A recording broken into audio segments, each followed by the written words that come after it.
Salve a igreja, com a paz do Senhor. Amém. Nós vamos abrir agora a palavra do Senhor em Josué 1, capítulo 1, versículo 9. Você poderia ficar de pé em reverência à palavra? E aí já começa com outra pergunta.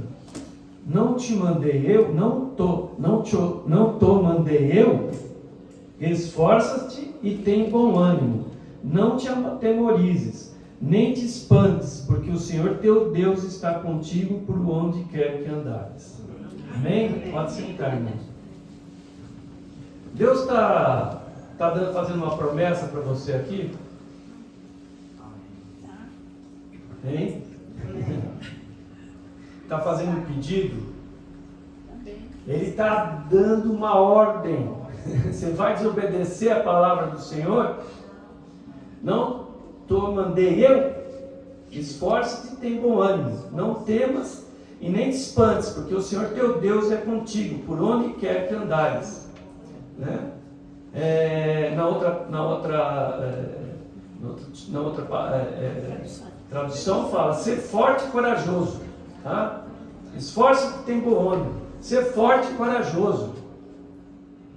É difícil às vezes a gente ser forte e corajoso, né? Nós temos vários medos na nossa vida, a gente lida com medo diariamente, todo dia. Mas por que nós não temos que ter medo? Porque não é de nós que vem a coragem. A coragem vem do Senhor. Há alguém maior. Se Deus é por nós, quem será contra nós? Sabe por que a gente tem medo? Porque às vezes Deus não está por nós, porque nós não nos chegamos até Deus. Nós temos que ter essa intimidade maior com Deus, saber que Ele está no controle da nossa vida, e a gente tem coragem de fazer as coisas, a gente não se preocupar com o resto. Aliás, o nosso Deus não é o seu Deus, não é o meu Deus, é o nosso Deus. Os judeus falavam que o Deus era deles, né? E os gentios, nada. Os gentios se converteram ao cristianismo e falaram: não, agora o Deus é nosso. E Jesus Cristo é nosso. E os não convertidos, nada. E Deus faz milagre para tanta gente que não é nem convertido. Por que Ele consegue fazer isso? Por que a pessoa recebe? Porque ela tem fé. Lá em Lucas, fala assim, 4:5. Na verdade vos digo que muitas viúvas havia em Israel no tempo de Elias, quando o céu se fechou por 3 anos e 6 meses reinando grande fome em toda a terra, e a nenhuma delas foi Elias enviado, senão a uma viúva de Sarepta, de Sidom. E havia também muitos leprosos em Israel nos dias do profeta Eliseu, e nenhum deles foi purificado, senão Naamã, o sírio. Então, a viúva era de Sidom, era fenícia, não era judia.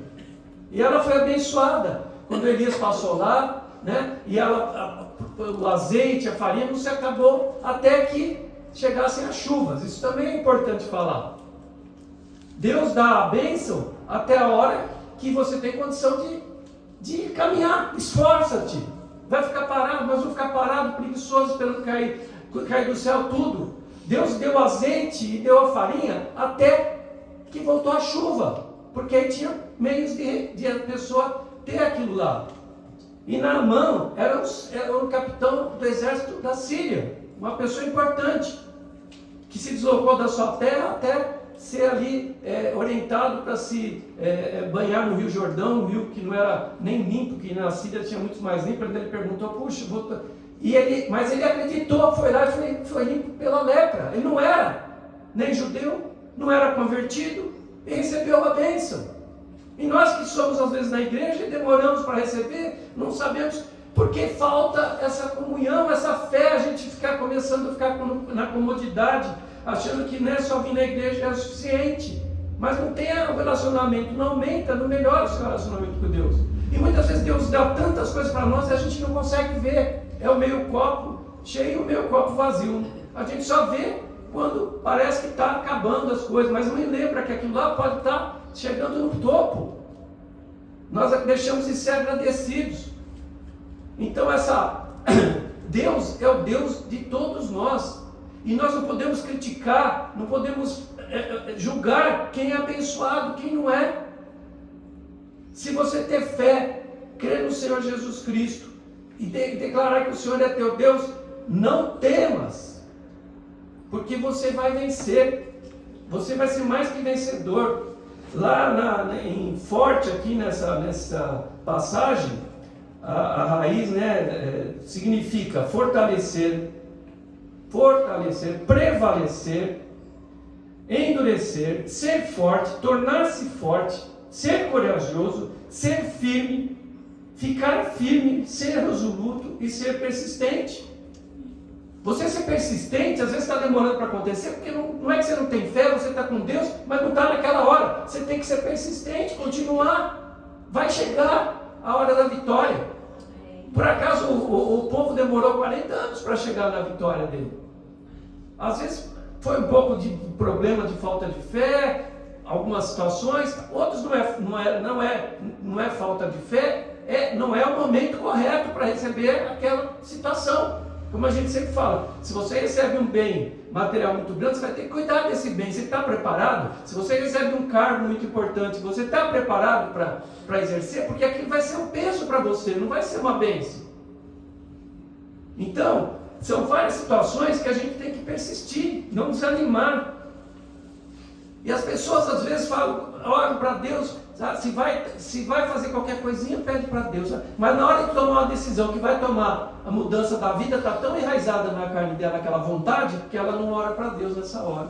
É aí que nós temos que orar, irmãos. Decidir se você vai pôr uma blusa de frio ou não, você não precisa ficar orando para Deus, está com frio, você vai pôr, é pecado? Não é pecado, você tem raciocínio, Deus te deu inteligência, sabedoria, livre-arbítrio, você tem que tomar várias decisões na tua vida, todos os momentos, todas as horas. Essas decisões já estão bem, né, sedimentadas dentro daquilo que Deus nos ensinou, da sabedoria que Ele nos dá. Mas tem horas que a gente tem dúvida. E uma coisa que vai mudar a tua vida, você vai deixar de orar para tomar a decisão, deixar o Senhor, né? Lá em Josué 1,8 fala, não cesses de falar deste livro da lei, antes medita nele dia e noite, para que tenhais cuidados de fazer segundo tudo quanto nele está escrito. Então farás prosperar o teu caminho e será bem sucedido. Amém, irmãos?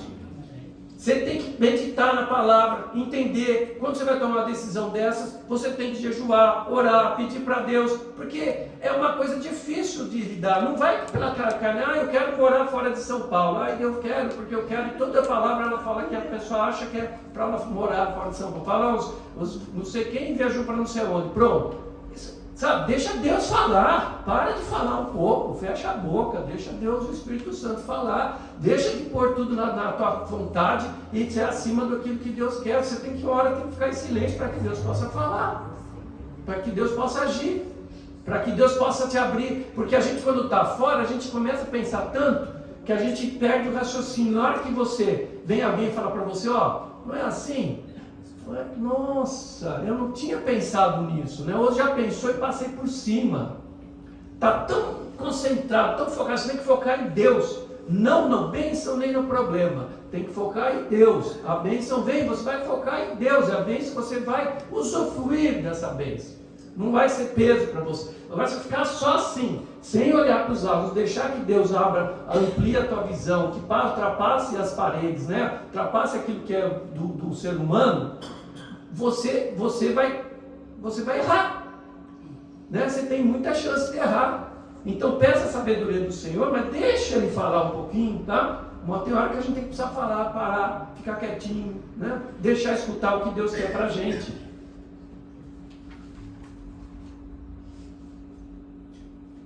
Quando, nessa palavra aqui que Deus foi abençoar a viúva, né, Eliseu lá em Lucas, Jesus é rejeitado pelos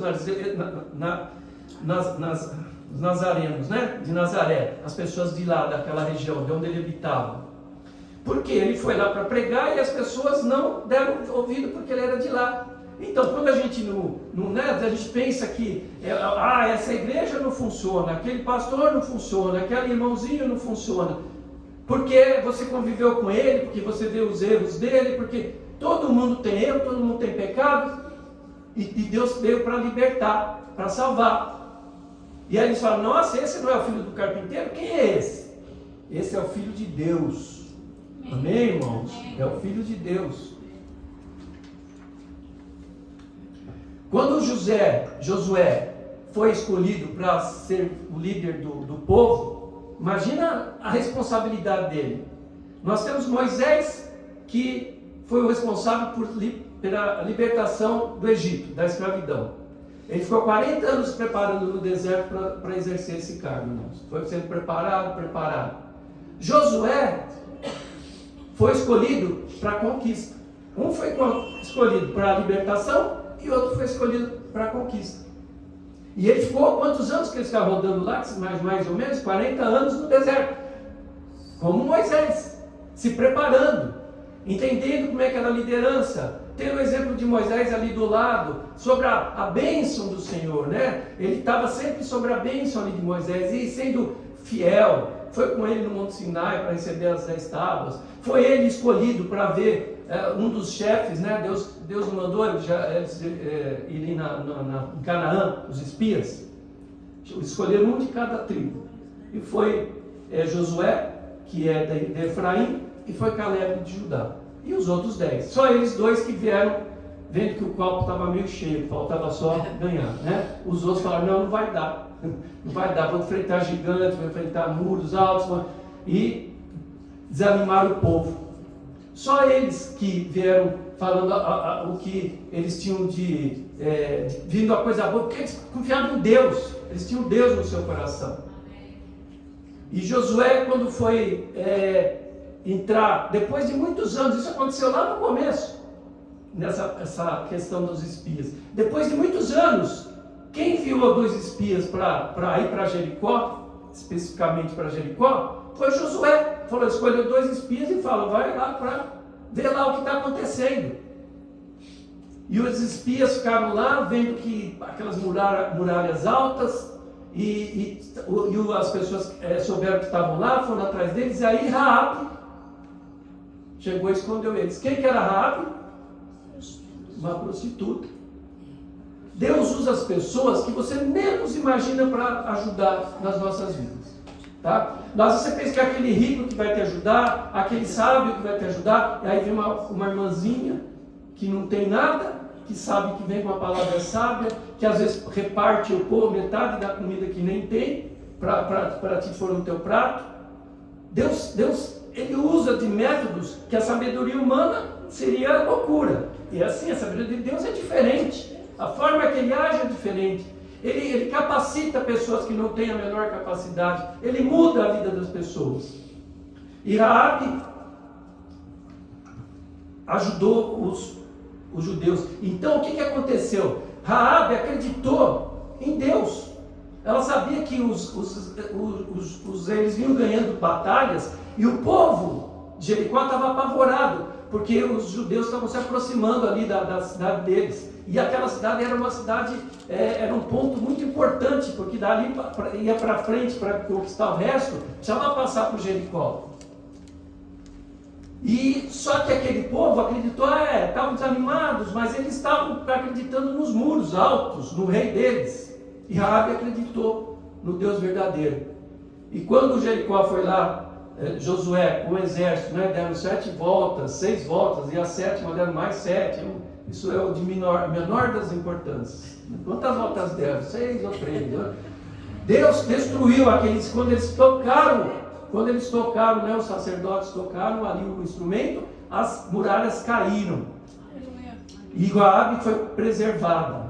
E Raabe casou com Salmão, que foi pai de Boaz, que casou com Ruth, que a sua descendência foi Davi e que foi Jesus. Só que Davi chamou o seu Messias de Senhor. Falou, então, como que Jesus pode ser de Davi se ele é o Senhor? Porque Jesus é diferente. Ele é o maior de todos os profetas mesmo. Ele é o próprio Deus, né? Ele é o próprio Deus. Então ele não nasceu de ninguém. Não é de Deus. Deus é Deus.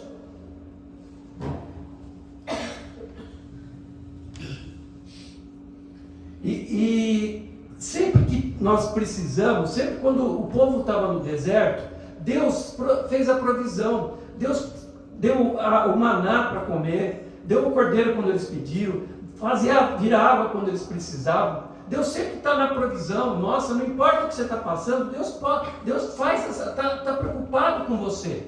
Não é porque você está passando um problema, você está com um problema muito forte, está desanimando, está destruindo a tua vida agora. Ser corajoso, ser forte, entrega para o Senhor, não é você que vai ficar, sua força vem de Deus.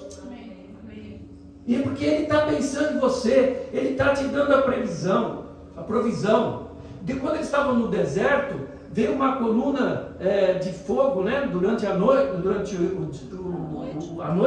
e a nuvem durante uma provisão, uma nuvem durante o dia. Então essa nuvem fazia com que eles seguissem a nuvem, e a coluna de fogo que seguisse a coluna de fogo. Imagino eu que, como a noite era muito fria, também esquentasse aquele lugar. E a nuvem, como tapasse o sol, diminuía o calor que eles tinham.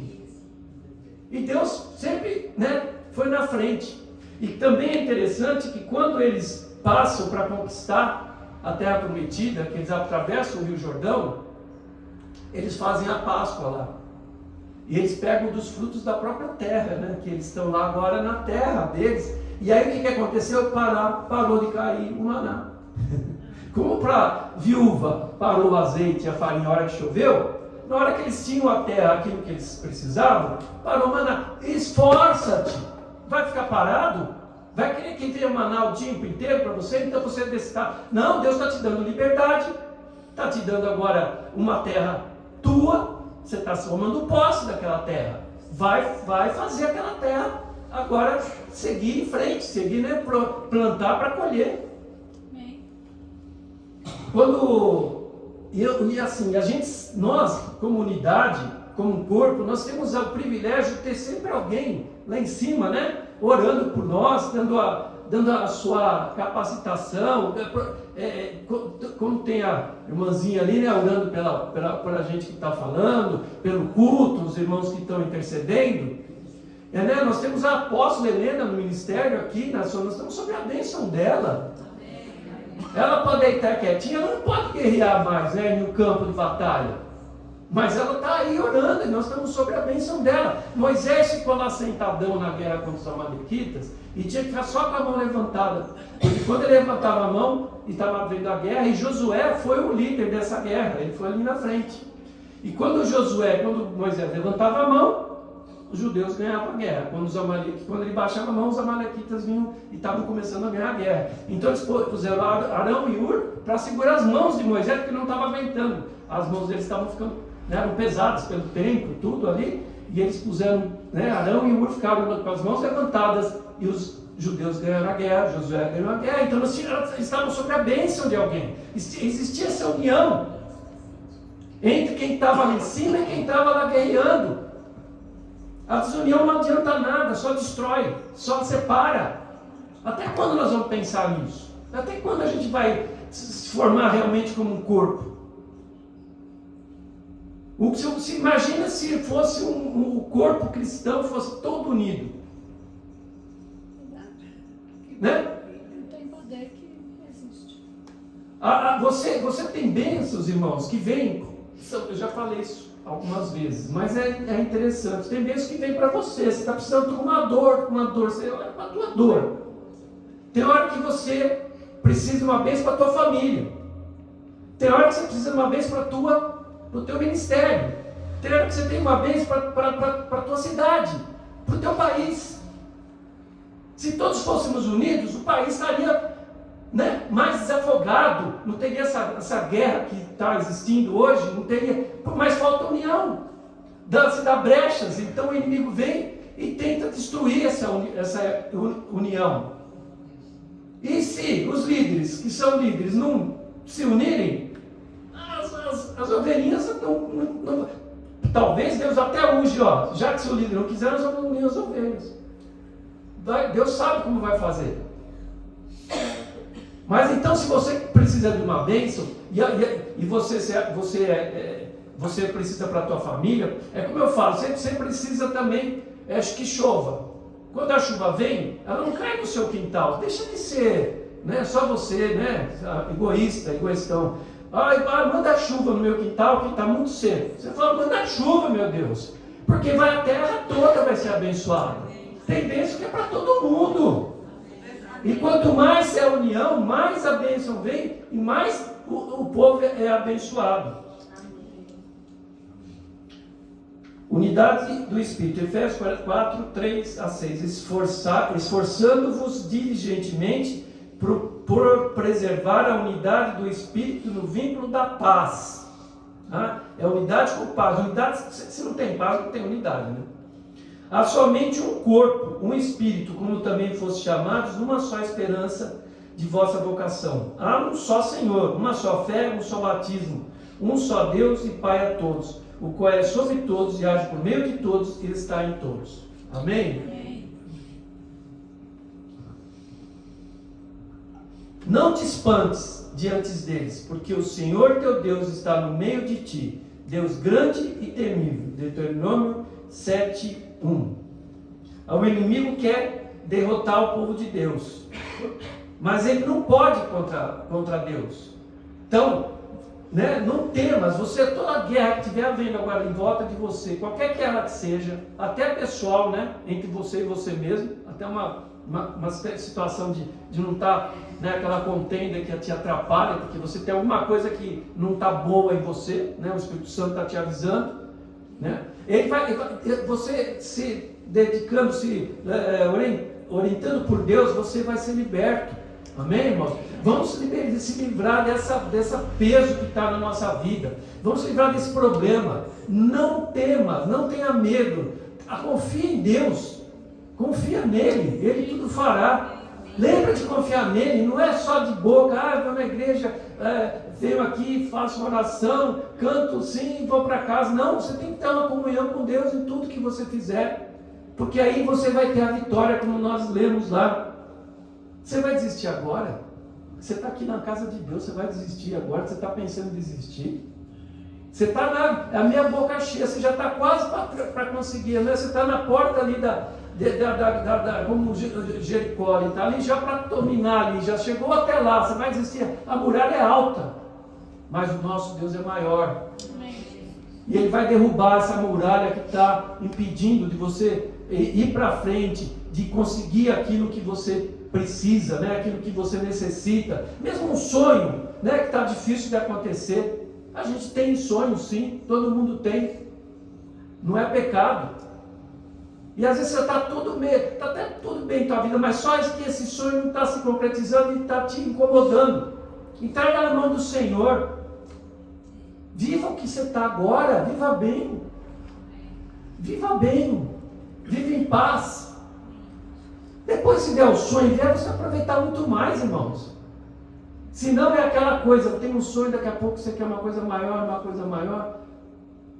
Nós temos que estar satisfeitos com o que nós temos, para que Deus possa dar mais para nós. Amém, irmãos? Tem que ter sempre um espaçozinho para que Deus possa pôr alguma coisa lá. Tem que estar sempre faltando alguma coisa, para que a gente fique mais dependente de Deus. Porque se a hora que você acha que tem tudo, né, a pessoa tem dinheiro, tem tudo, não sei o que lá, aí ele não precisa de nada, nem de ninguém, e a vida dela é uma desgraça total. Então, às vezes é bom a gente ter algumas faltinhas de algumas coisas, e nós sempre vamos ter, porque a gente fica dependente de Deus e lembra que precisa dele para todas as coisas. Amém, irmãos? Amém. Vamos encerrar com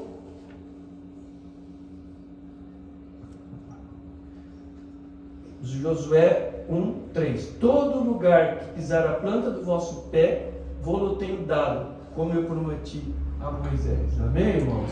Aonde você for, não é que você vai ser dono do mundo, mas você vai conquistar as pessoas. Amém. Sabe? Você vai falar, nossa, ele é diferente. Aquela pessoa ali, aquela moça, eu não sei, ela tem alguma coisa diferente. Ela não é só bonita, ela tem mais do que a beleza. Tem outras coisas diferentes. Então é a presença do Senhor. Onde você estiver, você vai conquistar esse terreno. Amém? Então, sai para lá, medo. Sai para lá, temor. coragem agora para todos nós, também, né? Para mim, né? Sempre assim, para mim. Em nome de Jesus Cristo, sejam abençoados. Para a glória de Deus. Amém.